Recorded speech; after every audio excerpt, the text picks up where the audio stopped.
ఇటీవలి కాలంలో కేరళలో బ్రెయిన్ ఈటింగ్ అమీబా కేసులు ప్రతి ఒక్కరిని కలవరపెడుతున్నాయి.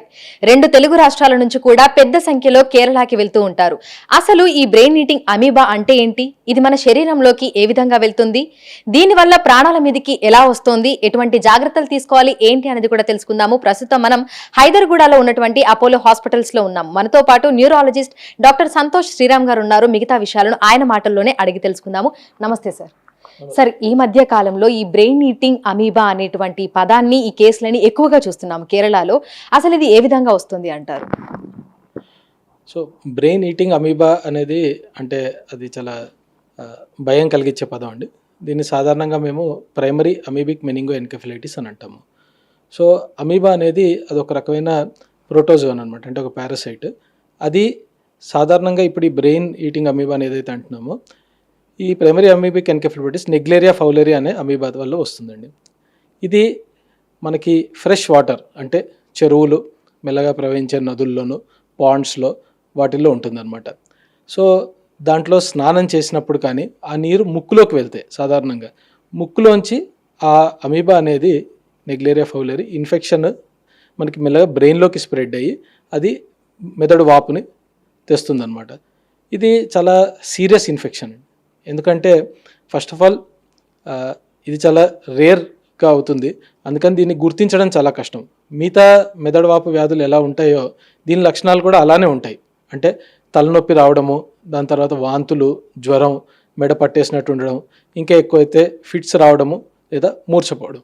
సో ఈ లక్షణాలు చాలా ఎన్కెఫలైటిస్లో ఇదే లక్షణాలు ఉంటాయి.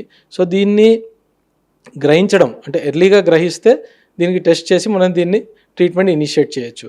ఎందుకంటే ఇది చాలా వేగంగా వ్యాపిస్తుంది మెదడులో, అండ్ అందువల్లే దీని అవుట్కమ్ కూడా చాలా పూర్గా ఉంటుంది. సరే, అయితే గతంలో కూడా ఇటువంటి అమీబా కేసులను చూసారా? లేదు అంటే ఈ మధ్య కాలంలోనే ఇంతలాగా కేసెస్ పెరగడానికి గల కారణం ఏమై ఉండొచ్చు అంటారు?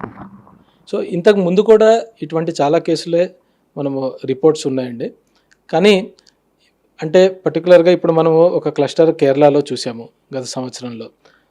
ఈ కేసులకి ఈ అమీబా పెరగడానికి అంటే ముఖ్యంగా కావాల్సింది ఏంటంటే ఒక వార్మ్ క్లైమేట్, అంటే వెచ్చగా ఉండే క్లైమేట్, ఇంకా ఎక్కువ ఫ్రెష్ వాటర్ అవైలబిలిటీ అనమాట. సో హెవీ రెయిన్ఫాల్ ఉండడం వల్ల కేరళలో చాలా చోట్ల ఫ్రెష్ వాటర్ యూసేజ్, దాని తర్వాత ఫ్రెష్ వాటర్ పాండ్స్ కానీ బ్యాక్ వాటర్స్ కానీ ఉండడం వల్ల వాటిల్లో ఆ క్లైమేట్ టెంపరేచర్ పెరిగేటప్పటికి మనకి ఎక్కువగా ఇన్ఫెక్షన్ అనేది ఈ సంవత్సరం మనం చూస్తున్నాము.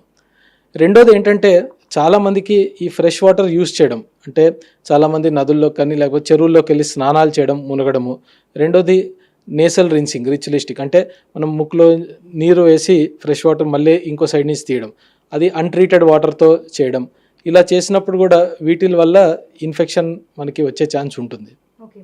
సో ప్రస్తుతం చూసినట్లయితే కూడా 2 తెలుగు రాష్ట్రాల నుంచి పెద్ద సంఖ్యలో అయ్యప్ప మాల వేసుకున్నటువంటి భక్తులందరూ కూడా శబరిమలైకి పయనమవుతున్నారు. అక్కడ నదులలో, చెరువులలో స్నానం చేస్తున్నారు. వాళ్ళు ఎటువంటి జాగ్రత్తలు తీసుకోవాలి అంటారు, ముఖ్యంగా స్నానాలు చేసేటువంటి సమయంలో? సో ముఖ్యంగా అండి, ఒకటి ఏంటంటే చెరువుల్లో కానీ లేదా అన్ట్రీటెడ్ వాటర్ యూస్ చేయడం అనేది అవాయిడ్ చేయగలిగితే మంచిది. ఓకే, ఒకవేళ మనం చెరువులోకి వెళ్ళి స్నానం చేయాల్సిన వచ్చిన పరిస్థితుల్లో ముక్కులోకి నీళ్లు వెళ్లకుండా చూసుకోవాలి.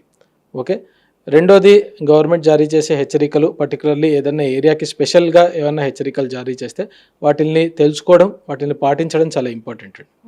ఓకే, అండ్ ఇదే కాకుండా ఒకవేళ తలనొప్పి, జ్వరం, వాంతులు ఇలాంటివి ఏ లక్షణాలు ఉన్నా కూడా ఇమీడియట్గా దగ్గరలో ఉన్న డాక్టర్ని సంప్రదించడం చాలా ఇంపార్టెంట్. సో దట్ అది గుర్తించి ఎంత ఎర్లీగా గుర్తిస్తే, ఎంత ఎర్లీగా ట్రీట్మెంట్ ఇనిషియేట్ చేస్తే అంత మనకి రికవరీ అయ్యే ఛాన్స్ పెరుగుతుందండి. సో మనం ఆ నీటిలో మునిగి స్నానం చేసే టైంలో మన ముక్కులో నుంచి అమీబా అనేది బ్రెయిన్లోకి వెళ్ళినప్పుడు అది బ్రెయిన్ తింటూ ఉంటుంది కదా. సో ఎన్ని రోజులు టైం పడుతుంది? అంటే దీనికి సంబంధించి ట్రీట్మెంట్ ఏ విధంగా ఉంటుంది? సో ముఖ్యంగా దీనికి మనకి మందులు ఇప్పుడు ఉన్నాయండి. మెయిన్గా antibiotics or anti parasitic agents అంటాము, అవి వాడాలి. అయితే దీంట్లో అంటే మీరు అడిగినట్టు ఎన్ని రోజులు పడుతుంది అని చెప్పి, సో ఇది చాలా ర్యాపిడ్గా స్ప్రెడ్ అయ్యేదండి. సో కొన్ని గంటల నుంచి కొన్ని రోజుల వ్యవధిలో చాలా ఎక్స్టెన్సివ్గా బ్రెయిన్ డ్యామేజ్ చేస్తుంది. అందుకే ఎర్లీగా గుర్తుపడితే అది మనకి ట్రీట్మెంట్ తీసుకోగలిగితే రికవరీ అనే ఛాన్స్ పెరుగుతుందండి. సో ఈ బ్రెయిన్ ఈటింగ్ అమీబా తర్వాత ఈ బ్రెయిన్ ఫీవర్ అనేది ఈ 2 కూడా ఒకే కోవకి చెందినవి అంటారా? 2 సిమిలరేనా, ఒకటేనా? బ్రెయిన్ ఫీవర్ అంటే అదొక జనరల్ టర్మ్ అండి. అంటే దాన్ని మన సైంటిఫిక్ భాషలో ఎన్కెఫలైటిస్ అంటాం అనమాట. సో ఎన్కెఫలైటిస్ అంటే మెదడు వాపు వ్యాధి, మెదడు వాపు రావడం అనమాట. సో ఈ ఎన్కెఫలైటిస్కి రకరకాల కారణాలు ఉంటాయి. ఇన్ఫెక్షన్స్ ఉండొచ్చు, లేదా ఇమ్యూన్ మీడియేటెడ్ కాజెస్ అంటాము. ఈ ఇన్ఫెక్షన్లో సాధారణంగా మనం చూసేది వైరల్ ఎన్కెఫలైటిస్ అండి. అంటే హర్పీస్ వైరస్ ఎన్కెఫలైటిస్, కొన్నిసార్లు డెంగ్యూ కేసెస్లో కానీ, లేదా జపనీస్ ఎన్కెఫలైటిస్ అని అంటాము. రెండోది బ్యాక్టీరియల్ ఎన్కెఫలైటిస్ కూడా చూస్తాము. ఈ పారాసైటిక్ అంటే అమీబిక్ ఎన్కెఫలైటిస్ అనేది రేర్, కానీ ఇప్పుడు మనకి రిస్క్ పెరిగింది. ఎందుకు అంటే వాటర్ కంటామినేషన్ వల్ల, రెండోది క్లైమేట్ చేంజెస్ వల్ల ఇప్పుడు మనం క్లస్టర్ ఆఫ్ కేసెస్ చూస్తున్నాం అనమాట. సో ఇది రేర్ కాబట్టి అమీబిక్ ఎన్కెఫలైటిస్ మనం గుర్తించడము కష్టం అవుతుంది, కానీ ఇప్పుడు ఎర్లీగా గుర్తించడం స్టార్ట్ చేశారు, ట్రీట్మెంట్ కూడా అవైలబుల్ ఉంది. సో ఎన్కెఫలైటిస్ అనేది ఒక జనరల్ టర్మ్ అండి. దాంట్లో ఎన్ని రకరకాలు ఉంటాయి, వాటి లక్షణాలు యూజువల్గా సిమిలర్గానే ఉంటాయి. సో అందుకని మనం ఎర్లీగా మనకి గుర్తించగలిగితే అది మంచిది. సో ఈ బ్రెయిన్ ఈటింగ్ అమీబా అనేది ఒక్కసారి శరీరంలోకి ఎంటర్ అయిన తర్వాత ఒకవేళ వాళ్ళు గుర్తించలేదు, లక్షణాలు ఉన్న అదే విధంగా ఉన్నారంటే వాళ్ళు ఎన్ని రోజుల వరకు బ్రతికుంటారు? అది కేస్ టు కేస్ మారుతూ ఉంటుందండి, కానీ యూజువల్గా ఇది చాలా ర్యాపిడ్గా స్ప్రెడ్ అవుతుంది. కొద్ది రోజుల్లోనే చాలా సివియర్ డ్యామేజ్ అనేది చేస్తుందండి. ఓకే.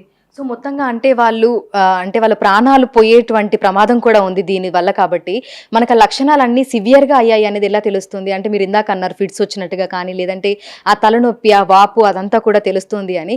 సో లక్షణాలన్నీ మనకి ఏ విధంగా తెలుస్తాయి? సో ఇందాక చెప్పినట్టు ముఖ్యమైన లక్షణాలు ఇవే అండి. ఒకటి తలనొప్పి, రెండోది జ్వరం, మూడోది మెడ పట్టేసినట్టు ఉండడం, వాంతులు అవ్వడం.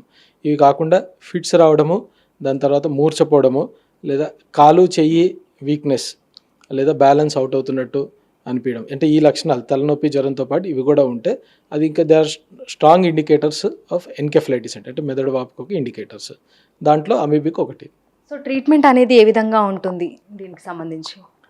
ముఖ్యంగా ట్రీట్మెంట్ మనకి ఇప్పుడు injectable antihelminthics or anti parasitic agents ఉన్నాయి. వాటితో మనము ట్రీట్మెంట్ అనేది ఇస్తామండి. ఇది కాకుండా మెదడులో వాపు పెరగకుండా కూడా మనం స్టెరాయిడ్స్ ఇంకా మిగతా మందులు కూడా ఇస్తాము. సో దట్ వేగంగా మెదడు యొక్క వాపు పెరిగి ప్రెషర్ పెరగకుండా ఉంటుంది. ఫిట్స్ని ఆపడానికి కూడా ప్రత్యేకమైన మందులు ఉంటాయి. సో అవి కూడా ఇస్తాము. సో మొత్తంగా క్యూర్ అవ్వడానికి ఎన్ని రోజుల సమయం పడుతుంది అంటారు ఈ ట్రీట్మెంట్ ఇదంతా అవ్వడానికి, మళ్ళీ మామూలు పరిస్థితికి రావడానికి? సో అమీబిక్ ఎన్కెఫలైటిస్ అనేది యాక్చువల్గా అది చాలా తీవ్రమైన సమస్య అండి. అందులో చాలా హై మోర్టాలిటీ ఉంటుంది. ఒకవేళ మనము ఎర్లీగా డిటెక్ట్ చేసి ట్రీట్మెంట్ చేసినా కూడా ప్రతి వ్యక్తికి ఇట్ ఈస్ ఇండివిజువల్ అనమాట, కేస్ టు కేస్ బేసిస్లో. కానీ యూజువల్గా కొన్ని వారాలు పడుతుంది రికవరీ కోసము.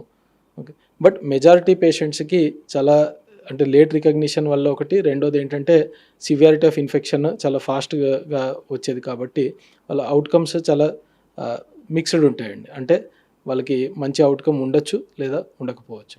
సో ఓవరాల్గా ఇక్కడ నుంచి వెళ్ళేటువంటి అయ్యప్ప మాల వేసుకున్న భక్తులకు ఎటువంటి జాగ్రత్తలు, సూచనలు చెప్పాలి అనుకుంటున్నారు?